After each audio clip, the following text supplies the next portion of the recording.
We're going to feature a testimony by a man of God named Mickey Robinson. You're going to be absolutely amazed when you hear this story, because he was in a plane crash that literally destroyed him. In fact, it killed him. And yet he's alive to tell the tale. Hold on to your seats right now and listen to this amazing, outstanding testimony of the goodness of God.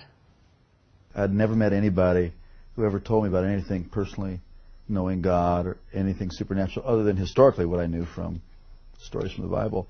Never met one person who told me they had a real relationship with Jesus. Never knew about the need to really come into a relationship with the Lord through Jesus. And I was busy getting it on. But, you know, there's not enough excitement in the world to ever satisfy. You always got to have more. And I like stuff that was edgy, you know, skiing, and I always liked aviation stuff. And so I started taking flying lessons. And I thought it'd be more fun jumping out of airplanes. So I became a sport parachutist, and that really got me. I mean, I became obsessed with skydiving. It really consumed my life. My existence revolved around that 30 to 60 seconds in free fall and that 5-minute parachute ride. Then I had to do it again. It's like a drug, you know. It's almost good. Like an addiction. Oh, totally. And then all of a sudden, one night, all that was going to change.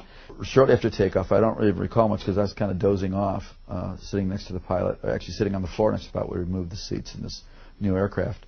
And I was awakened by a sound unfamiliar to me. It was the sound of the motor going completely silent. Uh-oh. And the pilot turned to me and he slapped me. He says, "That's it, we're going down." So we just pitched forward and we plummeted straight down at over 100 miles an hour.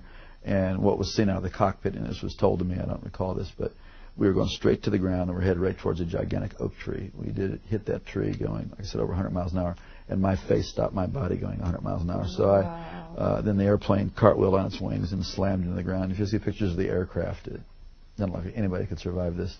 So there was obviously injury and confusion, and the two students got pushed out the doorway and by one of my friends who was a very experienced jumper. And the fourth man out saw me moving, and the pilot assumed we were leaving too. And just as he was going out, the plane went up in flames. And as he was running away, he heard screaming and realized I was trapped inside along with the pilot.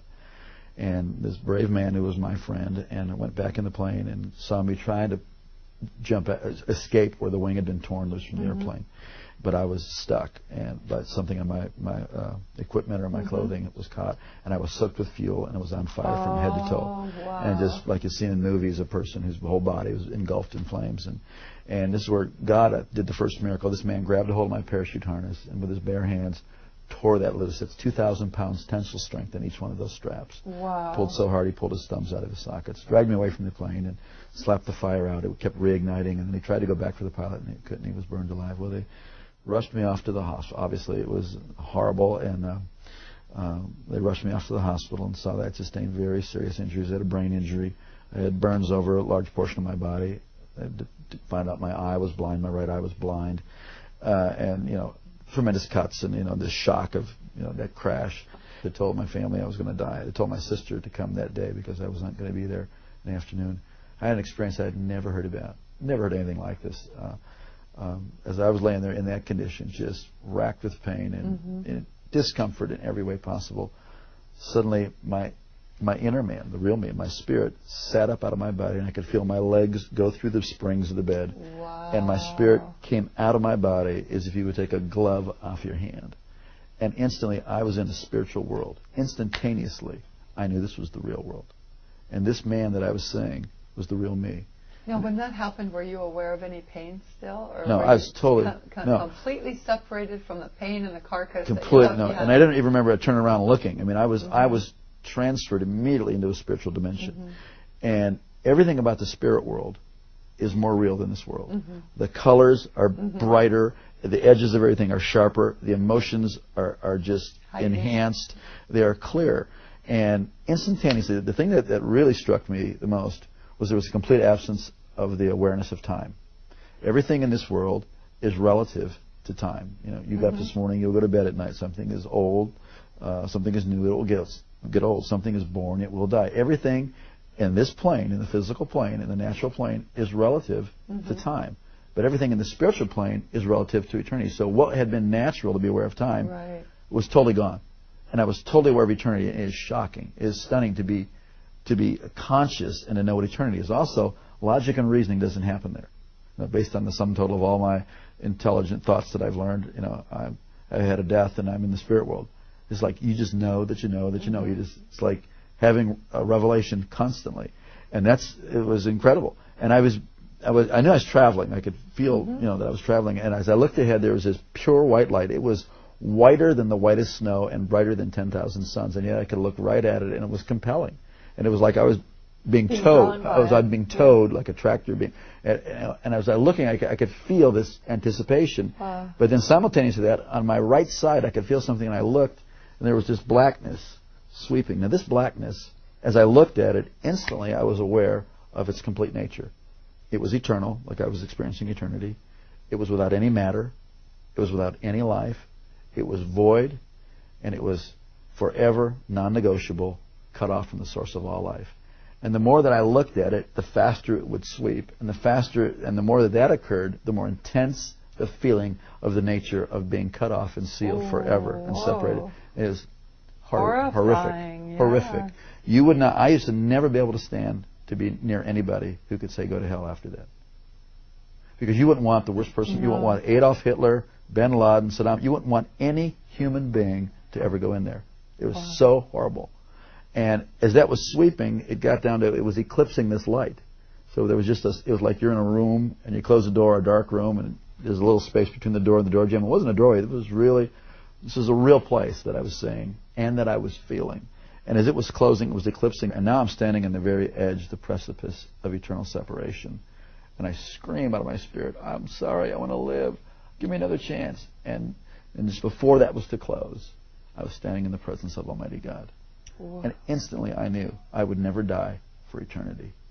And that's mercy. It's unbelievable. Wow. And instantly I knew that this being who was off on this side of me, who I didn't see, but I was standing in this river of golden radiation. It looked like a moving river of golden light. And this river went that way, it went that way, it was underneath me, it was going right through me. And this river was alive. I don't know how to describe it, except that this called the river of life. This river was alive, and it's going right through me, and I'm more alive than anybody can imagine. I mean, this is the height of the experience of life. It filled up with life, and somehow I knew this being was going to take care of me for eternity. I didn't see the New Jerusalem. I didn't see any angels in heaven. I didn't see any people who had gone before me.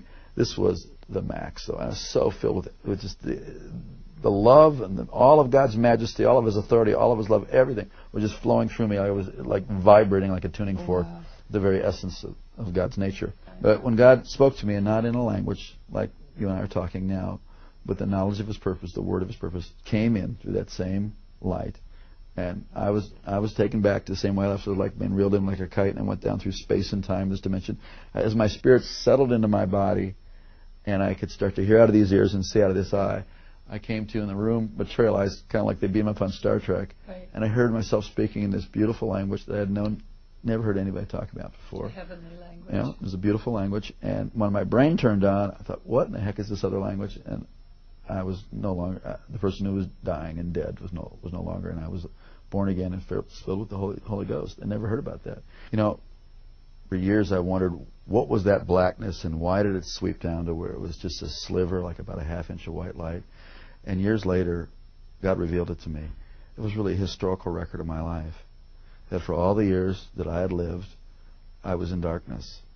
And God gave me a space to cry out to Him. And in that space, it changed my future, my destiny, my whole purpose. God loved me the whole time. God was with me. But, you know, please don't wait until you're that desperate. We're desperate right now, and He's with you, and you have a chance today to cry out to God. It's not complicated. It's not religious. I mean, certainly my prayer wasn't all that complicated, and it wasn't about religion. It was about I needed life, and there is no one of us before God that doesn't need the whole life that He has to offer. It's usually fear that keeps us from doing that, or like we're afraid, well, I'm not good enough. That's the whole deal. We need God.